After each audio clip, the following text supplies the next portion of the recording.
if it's an inconvenient piece of truth that doesn't fit the illusion, we just ignore it. We toss it out. And so what happens is that we end up developing a world of illusion around us. And so the illusional world, that is the simulation, but we are in charge and we are controlling it. And so this is the thing, that this is the crux moment where we, as the anthropos, as humanity, are at that point where we can decide, are we going to go the way of the previous nine?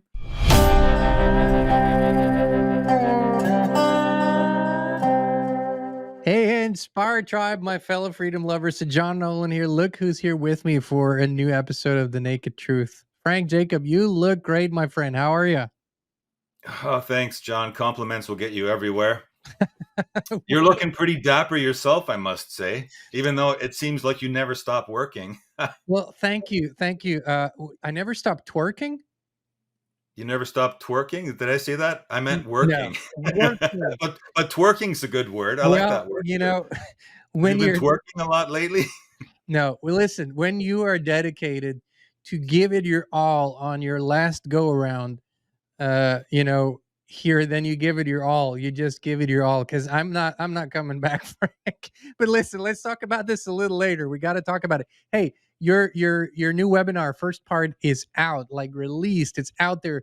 Tell us all about it. What's it called, and what can people see in the first part? You sent me the link. I've been working a lot, but it's on my top priority list. I want to go on it right away. I'm so excited for this.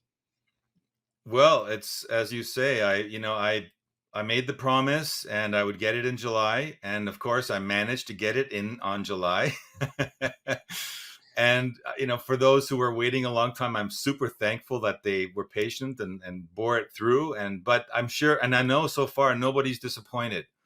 So there's been like fantastic response. People are just really stoked and excited by the content. And it's part one, and it's like, I was thinking about how I would structure it, because it's such a, this for me, I was telling Tanya, who says hi, by the way. Right back at her. Send her my love, my friend. What's the webinar called? Tell people. Well, it's called Time Capsule for the Future Past. And, the thing about it is, I call it time capsule because it's really like, I think this is going to be so epic. Like it's really, I'm looking at the material. Literally, I spent the last 3 months in a deep dive researching this stuff. And I had like an input of such a monumental proportion that was like, game changing for a lot of the research that I've done. And it kind of added a new piece to overlay over all of it that glued kind of everything together. And it's, in conjunction, of course, with, I found mythology, something that always interested me. And the mythological aspect, I stumbled on in an unbelievable, like a world teacher, you could call him. His name's John Lash. And I just, I got fascinated by the material that he's presenting. And so I reached out to him. I said, look, dude, I've just gone through some of your stuff, and I just think this fits totally. And, would you like to? And so I just tugged him, and I got him. He's hard to get to, the guy. He's like, he's not the youngest chicken anymore. He doesn't make himself available publicly. It's hard to even find pictures of the guy, right? He's just this, but he's this incredible, brain, and he's got 30, 40 years of research into that subject. So I was like, this is perfect. This is a perfect match, and I'm going to tie it in. I'm going to draw the big picture, and at the same time, draw people also to him, because I think people need to know his stuff too. So it was just like, and then, looking at it now, after I've completed the first part, I'm like, how am I going to structure this and put it out there, and complete all. And it's turned into 3 parts again.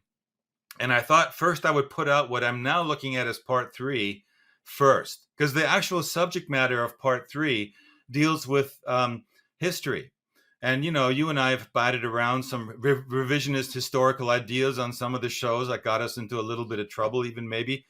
And so I thought, well, I was originally... Whenever you talk about anything, the people that wear small hats, it's always a problem. I mean, you just, it's always a damn problem. Like, it doesn't matter what you say.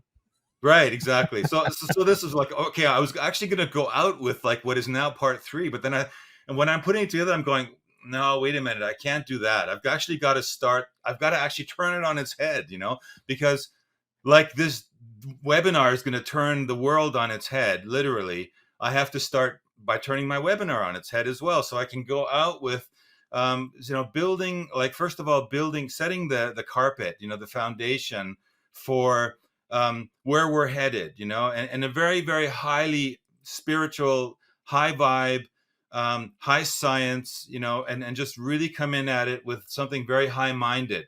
And not that the rest of it isn't high minded, but the rest of it is extremely provocative. Because it ties in mythology, and mythology ties in religion. And this is one of the reasons I sent you that message way back when I said, I don't know whether to cry or be jumping up and down for joy after I saw you do your End of Religion series, right? Hold on. And it's Frank's cat, man. It's like a ghost. Yeah, it's the ghost in the room that keeps opening the door. See, we have this cat that, he's able to open doors. It's kind of annoying. But yeah, so that part of it is going to, of course, attack the idea, not attack. I don't like to use words like that. I never do that publicly, but here I am using that word. But basically it's going to be breaking down and deconstructing religious ideology, and just like you did, except it's going to be using this more this mythological approach, which ties in Well, it's all part of it, right? I mean, you go and deconstruct it, and you find it serves multiple purposes, and it's not what we were told it is. I mean, it's incredible. The deeper you go, the more you see it so clearly, and you go, why can't people see it? I mean, it's right here in front of us. Right. And so the religious aspect, the mythological aspect is one pillar, because the society we live in is based on several pillars. And one of the main ones is religious belief, was belief systems, right? The other thing, and belief systems, this is a very powerful word. Like, what does belief system mean? And belief system means not just religion and mythology, but belief system ties in science, because science has evolved into a cult of sorts as well. It's evolved into a belief system, because factually, if you look at the state-of-the-art university curriculums, they're not state-of-the-art. The information is obsolete, and people that are working with real data have moved way beyond them. And the other is history, which is basically the history of today was the mainstream news of yesterday. Yeah.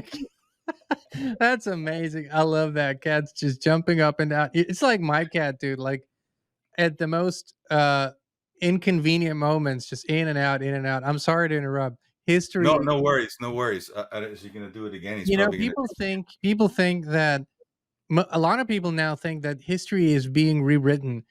That's already done. We're already looking at mostly fake history. Like, I mean, I love that. So, there you go. Go on, get the hell out of here. All right. So yeah, so history is the other part. So it's like the three parts are centered loosely around deconstructing those three belief systems, with the point, or the intention of sending a message to the future, because the present now is going to be the past in the future, and some of this information is so it's just so potent and so dangerous that it's not even going to, I mean, only in the future will they may be able to go back and look at this and discuss it, because discussing it now in a big way is going to push a lot of buttons, and it's going to insist on people that are tied into belief systems erroneously to renounce those belief systems, not for the sake of just being a bully and saying, you're now going to believe this. No, it's about what use is this belief system for you and for society in general, right? And the idea of, species self-recognition, right? That we are living through humanity, and to stop thinking in terms of egoism and I'm living in this body and I'm living in the world. Think of it more as like we are living through our bodies, and I'm part of a collective, which is, and I'm tying, of course, Gnosticism. So that's another big aspect of the webinar as well. Gnosticism is literally know what Gnosticism is, you don't. I'm telling you right now. So, yeah. So I haven't seen it yet, but we've talked about it. It's something tells me it might shatter. It might shatter the current power structure that's in place if this becomes widespread. So, but I'm gonna watch it and I'm gonna come on and I'm gonna honestly react to it too. So be aware, Frank. I'm gonna go on camera and react right after I watch it. That's the plan. I Uh, hope you do. so I can't wait. But meanwhile, y'all go check it out. Frank has proven that when he puts something out, it's spot on and it's great research and usually also some really great entertainment in there. So it's kind of the full package. So that's that, Frank. We've had so much has happened since our last conversation. It's been a few weeks. And the naked truth is here's interesting. Maybe I want to lead with that. Uh, you've said I said, Frank, what's going on in Germany? What are people talking about? And you said I have no earthly idea. I never get out. I don't talk, I don't go into normie society. And I go, well, I've been just hearing that from everyone that is on this awakening journey, but not in a state of unhappiness. It's sort of like, no, we I have very little interest, and mind you, I used to be on stage every day, and all that, but I have very little interest to be among Matrix society. What do you think's going on? Why are so many people withdrawing right now? I think if you tie it back to what we just went through as a society in the last 4 years, starting with in 2020, climaxing in 2022, with the Beetlejuice infusions, I've noticed there's a change in people on a biochemical level. I have to say I do notice that. People talked about that a lot. That oh yeah, people are changing. They're losing their soul and spirit and all this stuff. And there was all this kind of lingo, and I'm down with that. And I would never, interfere with somebody that explores that avenue as a homeopath or as a physiotherapist or something, and is finding that. And that's, in fact, that they're the front lines of where a lot of this information first came out. But the fact is, I'm noticing it in that I see people out there are kind of turning almost nasty. Like, I don't know if you're experiencing that, but like if I go to a grocery store and or if I'm in a crowd and I'm trying to move through, like we walked through, there was a festival in town last weekend, and we didn't even know, but on the way back from mundane things like storage, we decided to stop and get a meal. And afterward, hey, there's a concert. There's all these people in town. So we went, and I was walking through the crowds, and I noticed that if you even just touched or bumped into somebody, the look you got on there, they would look at you like you just violated them, in a way that, well, far more than you just did, right? So I'm like, and this is supposed to be like a festival, a music festival, and people are all like, psyched and stuff. And sure, there were people that were getting off on it and they were dancing and enjoying it, but there's this tension. And if you go into a grocery store and you just happen to bump into somebody or something, or if you're in the parking lot and you're trying to get a parking spot, or you're trying to drive, people are like aggressive. So I think, I would say that there's something here as evidence to back up a lot of what's been exposed from people like Karen Kingston and Anna Mielchia, who I talked to. Also, I did an interview with her about the nanotechnology that they're implementing in these bio medicines that are out, and that's actually physically being photographed and filmed and put out there, and showing that there's actual structures within our blood and within red blood cells. Like David Nixon, for example, is one of these people on the cutting edge, and he's putting out like gruesome looking slides of red blood cells with little robots in them. And from So far I more mean, sources than we actually know. It's coming from far more sources than we know. yes, absolutely. So come on, there's got to be evidence of this going on in society somehow. And for me, this aggro out there, and this like lethargy, and this kind of like people are sort of on, just kind of walking around, and they're not there. They're not present, a lot. Exactly. And Dude, so when I go out, I don't even want to be out there with them, because it's like you don't have this like fun kind of like, I don't know how to describe it, but just sort of a more punchy interaction with society anymore. it's like we have really, I mean, we've been noticing certain things pre 2020, but those were more on a psychological, solely psychological level, I would say. You know, it's mind control programming. You kind of saw these things before if you paid attention. But what has happened in the last 4 years, and it's the effects are becoming more and more visible. It's like the life was zapped out of people. So many empty shells walking around, but with a little bit of a scary look, like where it seems, and how appropriate it seems to really revert them to their more reptilian brain state of being, and how very appropriate for where this all is coming from, right? So Right. I really, and the main thing is, I really have no, like, on a vibrational level, I've no like alignment with any of it, so I have no enjoyment. We really enjoy the space that we create and the group of people that we connect with, and that is more enjoyable than ever, I feel, because those are people we're all sort of like, yeah, we're past even trying to do that with society out there. It's not working.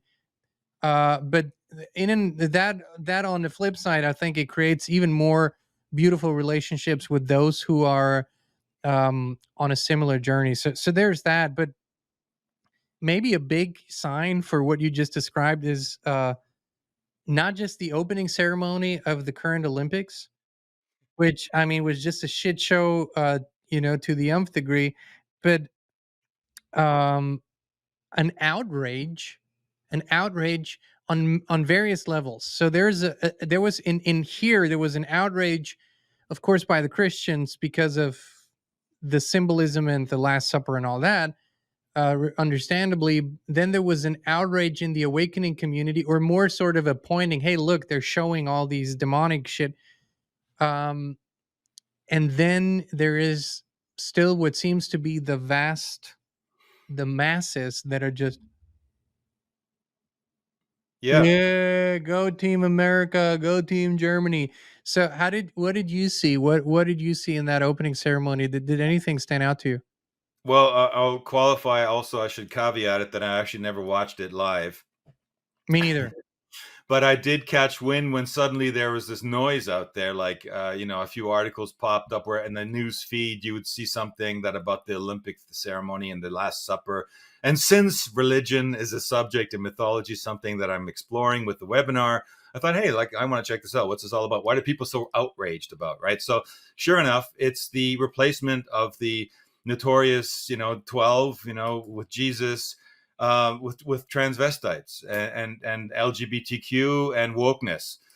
And as much as like I'm totally for freedom, people. Transvestites. That was so in 1997. It's called transgender now. I'm sorry. It goes to show we grew up with trannies. We called them trannies. Yeah.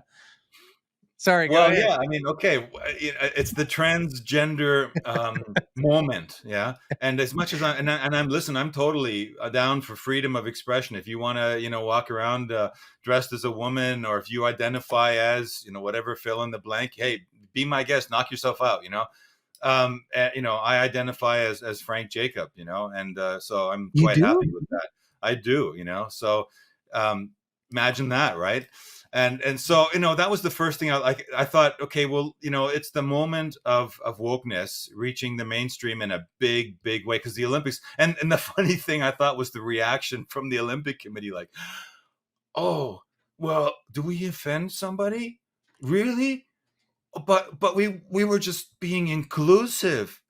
We And would just love, we all never love. thought that would happen, right? And you guys are so stupid, you'll believe that we never thought, right? So I'm like, unbelievable. Like that reaction was classic, right? That, and that there was no pushback in the mainstream. They all just in Germany, like, raw, awesome, that was the best ceremony. Macron was like, that's Paris, that's that's France, right? He's Good like, to know. they're all proud of it. And I'm like, like if there was a representative of the transgender movement in the ceremony, hey, I'm all down for that. But the fact is, what I found later was, and in some of the reports, like our good friend Jan sent me an article that was published on his portal, and in between all the boats from all the countries, right, they had someone dancing across the bridge. Was it a normal person? No, it was a transgender person every single time, right? And was it a white person? No, no whites were seen. I don't think anywhere near, This is except for maybe Paris. on the This is boats, right? France. Vive la France. Right, exactly. So it's the end of white society, at the end of whiteness, and the birth of wokeness, and transgenderism. And I'm sorry for the people who are committed to the Christian ideologies. I talk about it in the webinar a lot. I sort of break those down, and I give you good reason to question the source material that led to the foundation of your belief system, so that you can, like, because that's done very seldomly. And I think the people that they had in this ceremony were representing Dionysus, who was the god of parties and pleasure, and the grapes and the olives, and the fat singer was that guy, right? I mean, look, I just think it was not the place for the Olympic committee to make a statement such as that. That was not cool. It was actually classless, and debasing. But what I do find interesting, and I think we talked about this before we even came on today, is that I'm for all this provocative stuff in another sense. And that sense is that if it causes people to wake up and shakes them up, good. Then that accomplished something positive, at least in that sense, right? It makes people go, wait a minute, this is going too far, right? Because it all ties into not just transgenderism and LGBTQ and the woke culture, but it ties into the bigger picture of something called transhumanism. And that's something you and I have talked about from the angle of artificial intelligence many times, and the idea of the new age belief systems that are leading in that direction. So this is the bigger picture. And if people are starting to wake up and get frustrated because of that, then it may have backfired on those people who were planning that ceremony to try and make a statement for another reason. You What do you you think? know what I really see is that this is being consistently called love and inclusion, okay? But there is so much self-hatred in this movement. There's so much hatred in general in this movement that always surprises me, because here I'm like you, man. You do what you want to do. Like, it's your life. You go. I mean, if you want to surgically do something, go do it. If you do it to children, I'm absolutely opposed. I think you're an abuser and should be locked up. Uh, but I agree with you in principle that these events, the more shocking, the more impactful they become, the greater the chances to have more people go, hold on, what's going on here? At the same time, this is a slippery slope, because we're constantly progressing. Like, with every inch that is being given up, we're progressing into more and more inversion. And here's what I really see is consciousness in its natural state has a tendency to harmony and balance, expansion, love, the real thing, right? The real thing. Versus, and this inverted consciousness that we're seeing everywhere now, it does the exact opposite. And it I think it leads people further and further away from the real thing. That's the slippery slope I'm talking about. So, Frank, what will it take? We had the Trump thing. I mean, that was a big thing all over the world, right? And Right, the bullshit narratives around, not bullshit narratives, but the media's, oh, there was one shooter and he was a kid, and right. like all that. We had the crowd strike. Oh, I'm sorry, somebody made a mistake in an update, and that's what. Oh yeah, that was a beauty, right? The cloud strike. That was a beauty.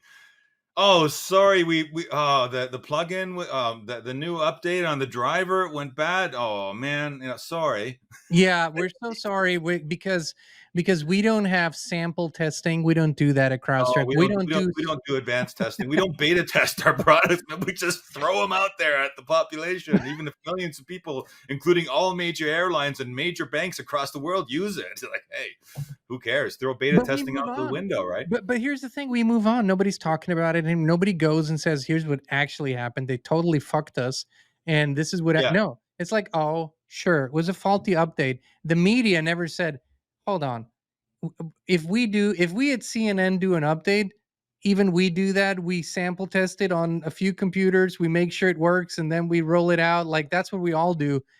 We if there's a problem, you want to isolate it before it becomes a problem. yeah. But you just go, but the world swallows these things. It's just like, okay.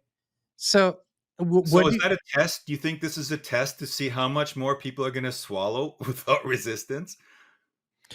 I'm just amazed at, well, what I'm, maybe there's another way to look at it. Maybe they're just throwing stuff out, right? Just randomly throwing shit out. Of course, it does something for them, some benefit, but they're throwing shit out, and then they go, "Oh, this didn't quite work." Maybe people didn't get as alarmed as they should. I don't know. But the question is, and as has been our eternal question, Frank, for you and I, is what's going to be the big whopper? What's going to be the one where we actually get to turn the story around? Because we're not there yet. On a subconscious level, yes, but visibly we're not there yet.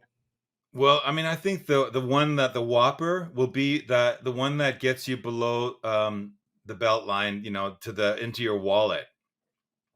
I don't think we've had to pay individually. I mean, sure, corporations that suffer these cloud strike type events, they have, and they're being obviously sued now. Their shareholders are suing them, and blah blah blah, right? But they have insurance for that stuff, right? So insurance covers it. There's some legal cases, but the man on the street doesn't pay.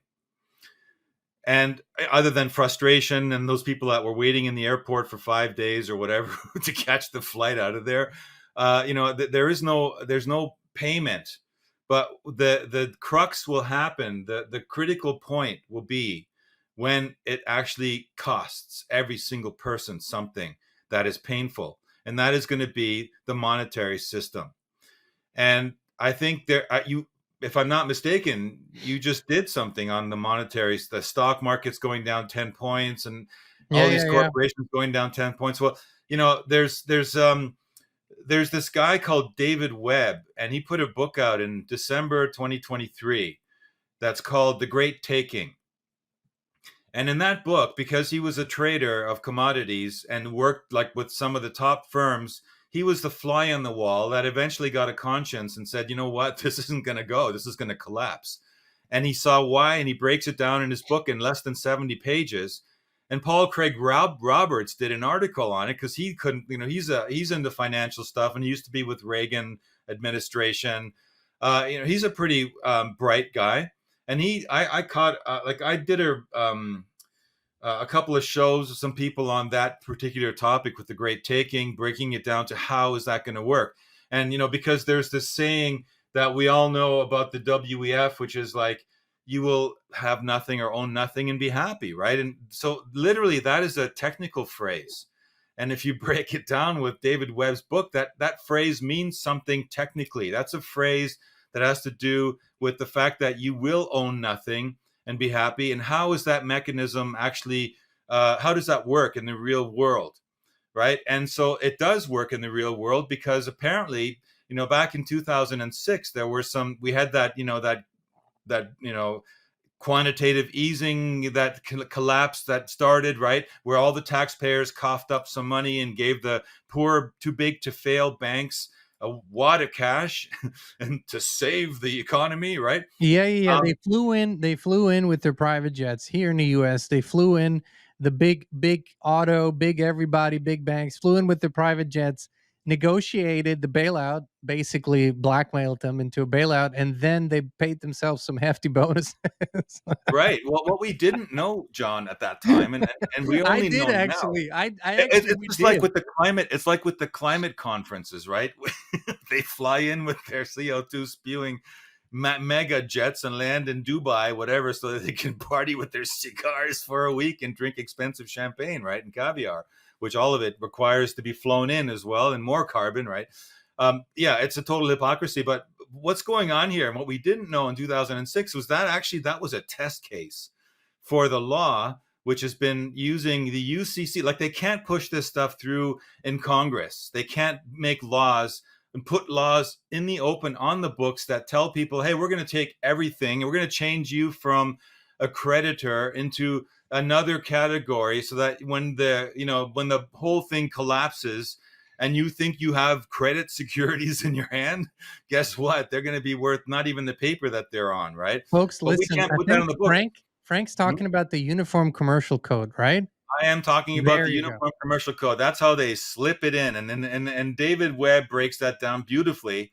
Exactly which code? I think it's Section 7 or something, and you know it's where they change it, and they did this quietly across 50 states. It took them, I think it took them like, I don't know, 17 years or something to get it through so that all the states had it on their books internationally. Because, you know, UCC is the Uniform Commercial Code that's adhered to internationally. And it I has a mean, very interesting procedure that when you make a claim in there or when you change something in there, that unless it is being disputed in a certain time period, this stands. And so it becomes a mechanism or a law, if you will, in the Uniform Commercial Code. yes, It yes, operates very differently from national legislature right. or yeah. If you don't dispute, you agree. If you don't, you know, counter it, you're accepting it. And this is how they slid it in, and so they've got these exercises they're doing now. They're already doing, what do they call them? I even have did I have it up here? They're basically doing these depository trust clearing corporation exercises where they put together all these funds and they collapse it in virtual simulations. Where have we heard that before, right? Simulation exercises for some weird thing that's going to happen in the whole world. Event 201. Right? So they did this. They've already done simulations of this collapse. Now that all the little and when that whole thing happened with Lehman Brothers, you know, and they took it to court, they won, and that was where they tested the case. It was the litmus test to see if their code, their UCC code, was going to stick in a court of law in federal court in America, Supreme Federal Court even, and they got it through. So they now have all the little pins in place. Now it's just a matter of, like, you know, when they're going to pop it and prick it, and it's going to collapse, and that's when all of us, the little man on the street, that's when you will feel it. Because we've all been talking about these central bank digital currencies and programmable digital currency and teaching people what it means to be programmable digital cash versus just digital cash, right? Meaning that it can tie to your biometric ID, your account, so that if, you know, you are being monitored for what do I know, wokeness or social green credits or For whatever, having a show called The Naked Truth. or having a show or having a friend like John Noland, you know, I mean, it's like, whoa, he's got, oh, that's minus 3,000 points right there, you know, and it's actually pretty No soon we're beer going to be for able Frank to trade our Jacob stuff. this month. No beer for Frank Jacob this month. No beer, no red meat, nothing, like no barbecues, right? No gas. So anyway, that's what that means. And when that happens, and that system is in place too. I met this guy. I don't know if I showed that on one of our shows, but there's this guy that I met from the Ukraine. And I was opening my big mouth, as I always do at parties with friends in our social circle. And I was talking about this, you know, banking stuff. And he's like, oh, I've got one of those apps, right? Because they're all going to move it onto this app, this one does everything app. And guess what? I have one of those apps. And he showed me, and I filmed it. And the app has your COVID pass, it has your passport, it has your work visa, it has your bank account, it has your social. Oh, are they like testing it in the Ukraine? No, it's already on. They're done testing, John. That's the scary thing. It was live. He did a bank transaction for me.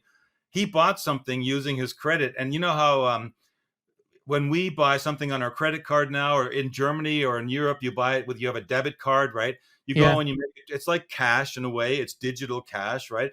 Well, it still takes a couple of days before it gets taken out of your bank account on the books, right? Well, guess what? He was doing the transaction, and 30 seconds later, it was off the books.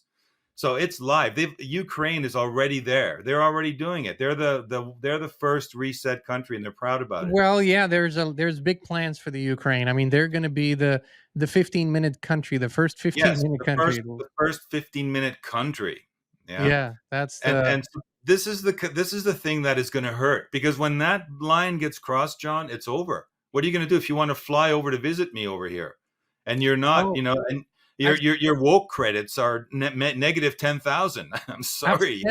I've said this, and I'm the thing is, there is a how do I put this? So within our circles, there's sort of a fatigue of hearing about it because a lot of people have heard about it. They say, I know this. Why are we talking about this? At the Yeah. same time, new people are coming on that haven't, right? So you have sort of a responsibility to continually update, show the progression of things. But the most important thing is to show that people still think this is years away and it's here. Like, and it can be now. What people don't understand is that the 2020 through 2022 3 period was when they got the kinks out of the systems, right? When they could live test, because the application, whether it's a digital health passport or whether it's a digital whatever, is exactly the same. So they could ramp up the infrastructure, work out the kinks, and now it's operational. Now they added the World Health Organization, the amendments, which allows for the regulatory infrastructure, the UCC stuff that you just mentioned. So basically, here's my theory. I just shared it on another show. I said, I think ultimately what they're going to do, they're going to ramp up the pressure in society very, very, like a lot of events, economical warfare, health. I mean, just boom, boom, boom, boom, boom, climate, Yeah. whatever. And then when they say finally we have a solution, new financial system, I think they're going to offer people debt relief. I think that's what's going to be because by then people will be so beaten down, and they'll just go, hey, we're switching over. It's going to be amazing. Guess what? We're wiping off your debt. We're wiping off Okay. your debt, and we'll take over. Like, you will still stay in your house and shit. You can stay there, but we'll own it. Well, maybe, I mean, I hope that you're right in that sense, because I've heard other scenarios where, your assets will vaporize, but your debt will stay.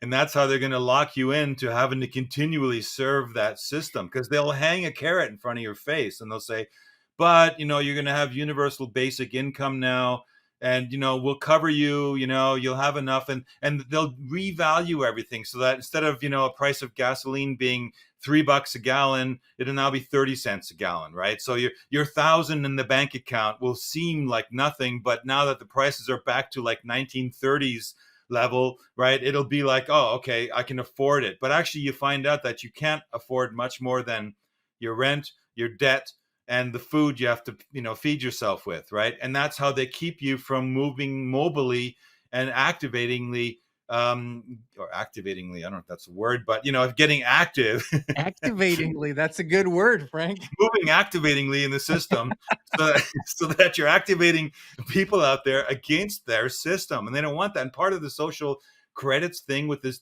is the evil part of that whole system, is that when they tag you as somebody who's a danger to their narrative, then you will have big problems, and they can then easily shut you off. They can shut you off. They'll just pull the plug, just Yeah, like CrowdStrike. It's over. You're done. It'll be just like just John's strike and Frank's strike. Boom, you're just gone. Right? activatingly pull the plug, and then it's just gonna be like activate. Activatingly pull the plug. That's what they'll be doing. Listen, listen, friends who are listening. Our friends in the agency. Frank has got one. I've got one. I mean, so here's what we're gonna do. You're right. We won't be able to fly in that system because we won't fulfill your BS. But we're just gonna teleport. So I'm gonna just show up in Frank's living room, and you can go shove it up. You know what? That's what we're Well, gonna it'll, do. maybe this is this is the enlightenment that they're all telling us we're going to have. Maybe that's part of it. We're going to be forced with our backs to the wall to evolve paranormally at the same time. So we Would will it have wouldn't access be a to our bad thing? paranormal faculties, right? Wouldn't be a bad thing. There's a lot to unpack. We could talk about the blockchain and tokenization, and I think we should in a separate show, because I think we should unpack these subjects, because technologically there's so much happening that is almost incomprehensible to most people, because what we see and what is happening in the background are so different. But I think that would be a good show. I really want to drive this back a little bit to what human consciousness can do, because ultimately all your work always is this. All of this information is only valuable if you understand what to do because of it, or with it, or through it. So I don't see necessarily, and I've shared this before, I don't see that we have the infrastructure, the money, and the numbers currently to do such a pushback that this would stop. I don't see it currently. Like, but I do see that consciousness has exponential effects. So the unknown is what happens when people actually, rise in consciousness so high. Um, and maybe this is an ultimate question that we keep coming back to. Or do you think we're going to just transcend this timeline, this world, and it's going to still be there, but for those who want to be in it? Or do you think we can actually, with our consciousness, break this shit apart? How am I going to answer this? The maybe I'll look to the left because some people have commented if I look to the right, I'm some kind of weird occult symbolism behind that. But so I'll No, look no, to no. You're lying. You're lying. mine exactly.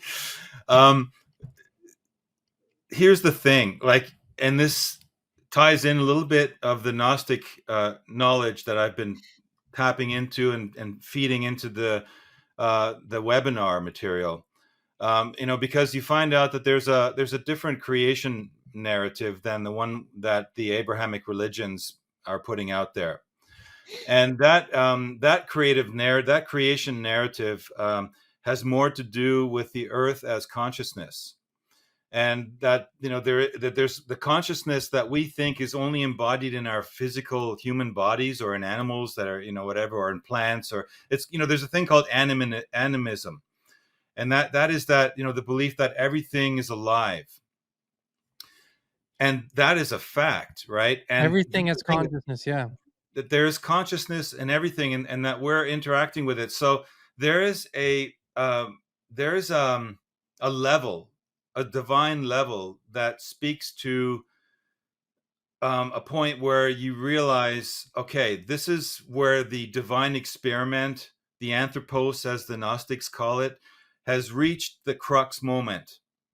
And that moment will either be and by the way, there's been 9 different, in case you don't know, maybe many people don't know this, but there have been 9 different versions of the anthropos experiment, according to the Gnostic knowledge, right? According to teachings directly out of the source material. I'm not making this stuff up. We're talking about Nag Hammadi, right? This goes back 6,000 years. Yeah, like this is stuff this is the stuff that's real, the source material.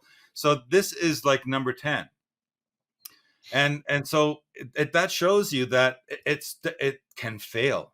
Wait, so let's just. This is actually the 10th iteration of this simulation. Is that what we're really kind of in today's speak? Well, I mean, if you want to do today's speak, yeah, I don't like to use simulation anymore because I now know that there isn't that's the wrong way of Matrix, interpreting it. a construct, The maybe more. matrix is okay because matrix is just a word for reality. Yeah, but And there is the conversion that the human the human animal, if you want to call us, like, because there's we're among all the living creatures on the planet, we're the human animal, right? So for us it's like and not in the Yuval Harari sense, because we picked on him saying that word, but in the sense of the Gnostic teachings. Okay, we have this amazing divine sensory apparatus, the bio hardware of the human body. And I talked about that in my previous webinar called Inner Looking Glass, which is the pineal gland.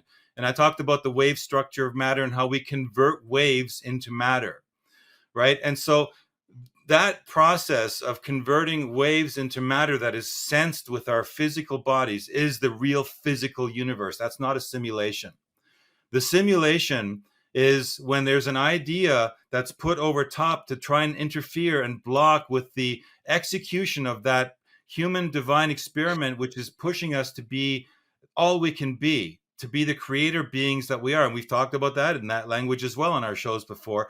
That's trying to block us. That is putting so us in an overlaid perceptual reality that Yes, messes with our perception, and basically makes us perceive things in a certain way that it is actually not. Like, exactly. and keeps us in that perception unless we transcend it in some way. Unless we recognize it as an illusion, right? I had this interesting quote from Chris Hedges. He's talking about illusions, right? He says that if we don't know how to distinguish facts from fictions, we basically create pseudo reality. And then we use all the facts and tidbits of information that we take in as either conform to substantiate the illusion, or if it doesn't fit the illusion, like it's it's like an Like inconvenient piece confirmation of bias, truth. right? Yeah, If it's an inconvenient piece of truth that doesn't fit the illusion, we just ignore it, we toss it out.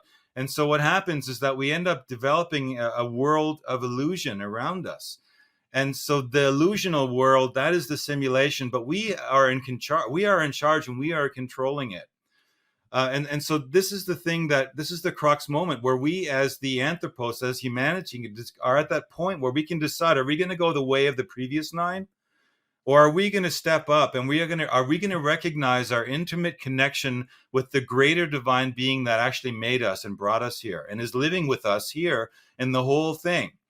And if we do that, then we realize just how powerful we really are and how powerless the other side is, because we have to make the decision to go along with the simulation.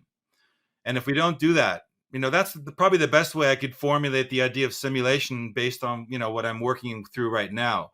So, we just need to understand how powerful we really are. And I don't know if we are. The thing is, I'm out there like a sales pitch guy trying to sell you on your divinity and your powerful creative abilities. I've been doing it for a couple of years now. And, in the end, it's like, look, I'm not floating out of the room, and, I've still got debts, and people, can still harass me, and I could get run over by a car.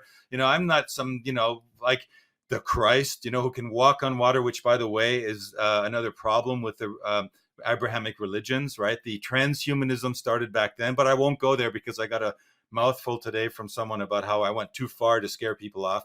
But what I'm saying here is that we have this ability that will it kick in? Will we reach that? Will that something extra kick in? Like we talked about the Hawkins scale, right? Will we affect people unbeknownst to us? When we raise our consciousness, we affect thousands, even millions of people through the frequency of vibration that we have.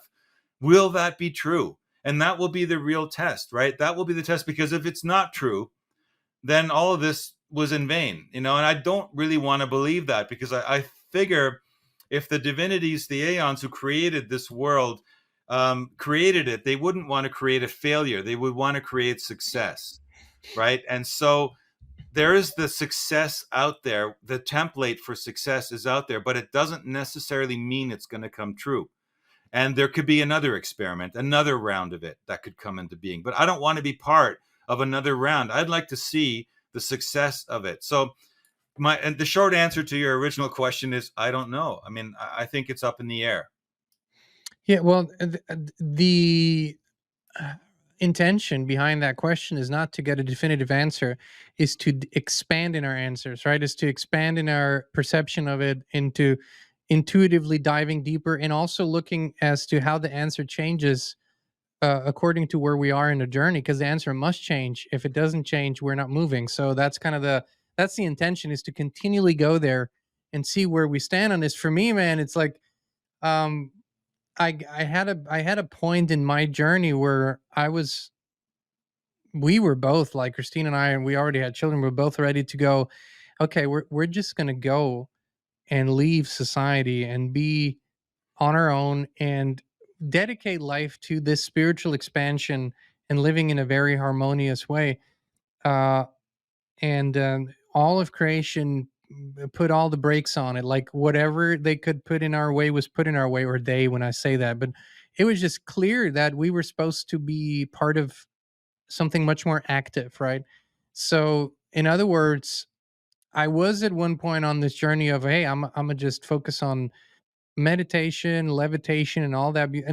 And I realized that if I come to most people and I levitate in front of them, I think we lose connection. I think we lose relatability. It's like all of the attention would go on this phenomenon, right? And oh my God, studying this Right.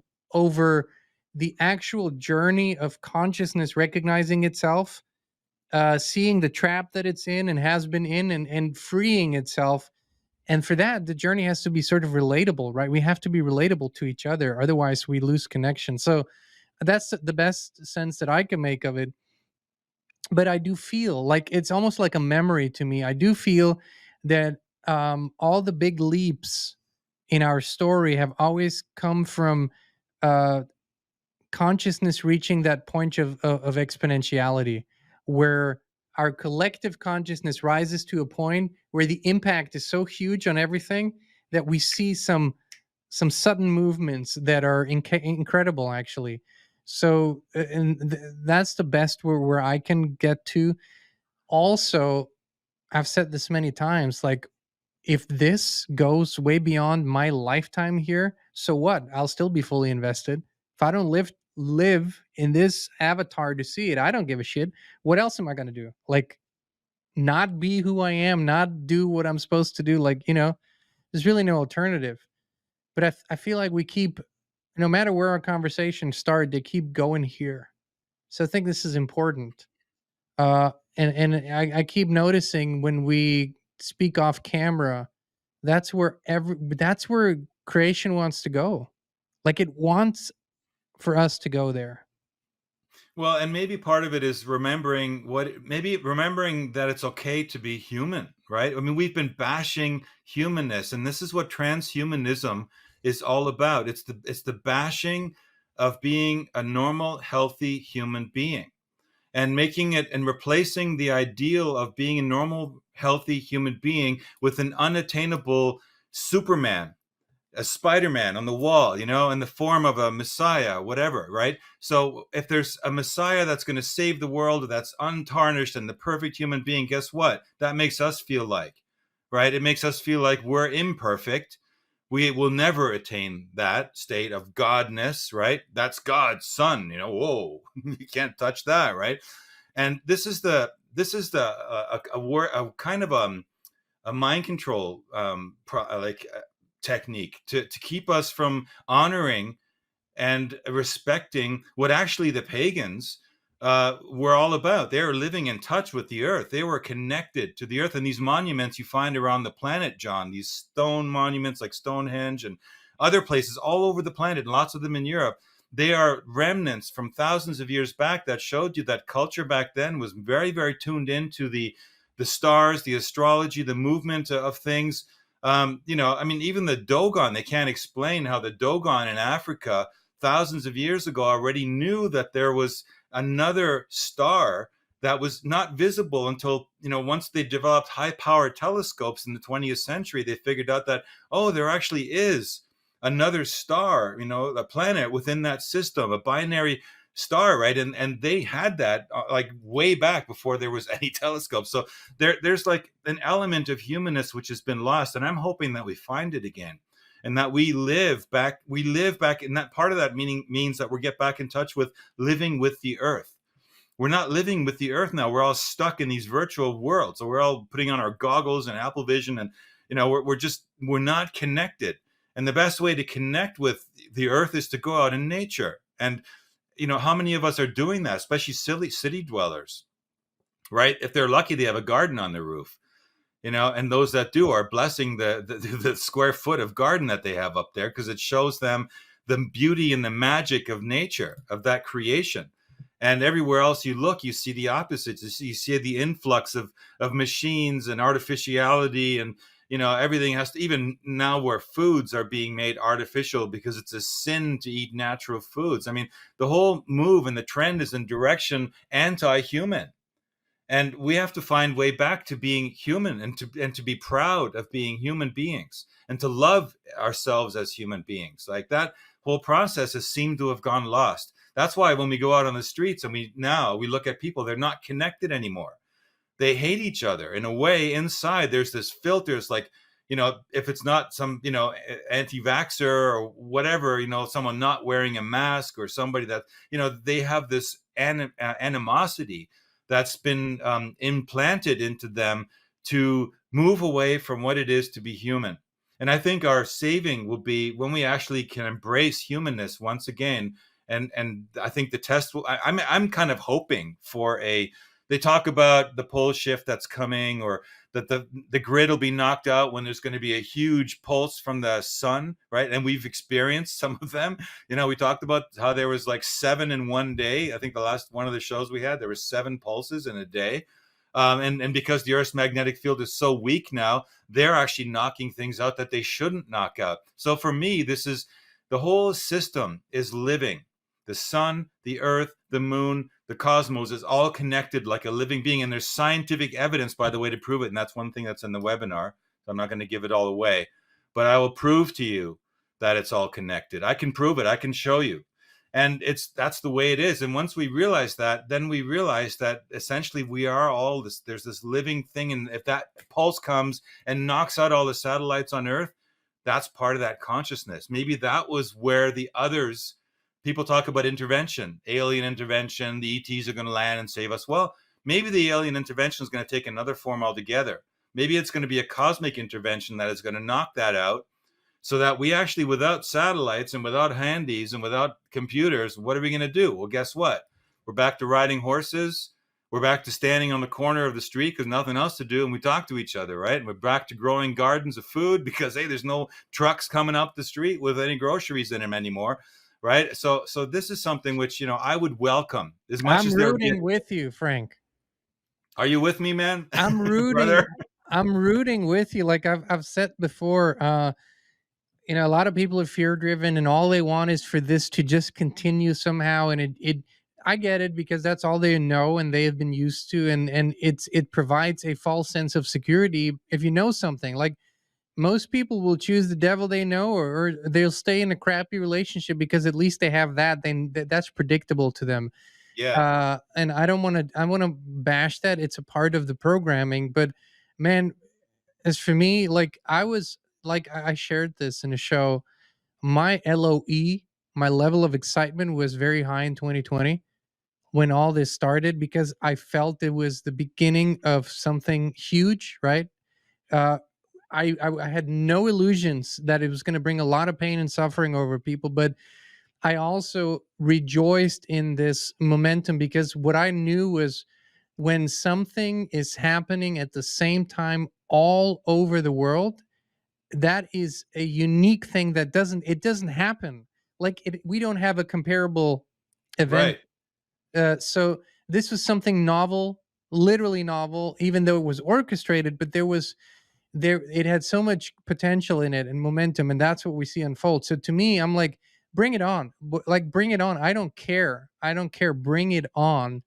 Let's get this over with. Like let's get it done, and Yeah. then let's see where the chips may fall, and that's where we're going to pick it up. And that's why I think, like you say, the essential part is that people connect with the true thing, with spirit, with the real thing, not computers, not meditation apps, but actually with the real thing, because it guides you in every life situation. And it's like a once you're there, you can't go back to normal life anymore. And but that Right. is actually our natural state of being connected to spirit and acting from that. So man, no, I'm totally with you. I think you put it beautifully. And I'm always excited when we land where we need to land, and I feel like we landed exactly where we needed to land here, Frank. And now we just while people are excited, we just want them to hop over and go watch the webinar. Those who've already signed up, it's time. Go watch it. Those who haven't, it's time. Go sign up and watch it, and make sure that Frank can focus all his creative juices into bringing the truth to the people, like he has been. Well, I've been, bottling up a lot of the information in myself while I'm processing it, organizing it, putting it into structure, making it cohesive, and doing something very amazing is the best thing I've ever done, probably. But I really look forward to when it's finally out because I really want to open up the You door mean for the other discussion. parts? Yeah, the other parts as well. I mean, just having part one was part one, but not like I'm full of anxiety. Like I want to get three parts out, and I think there's going to be an explosion of questions and discussion, and I want to bring in those discussions into our talks and whatever forum it manifests itself out there, because I do believe that we're kind of reaching that crux moment where it's going to be you know we're going to be pushed to make decisions, not because there's this evil force out there. And that's something interesting about the Gnostics. They didn't believe there's an evil in the universe. There's just error.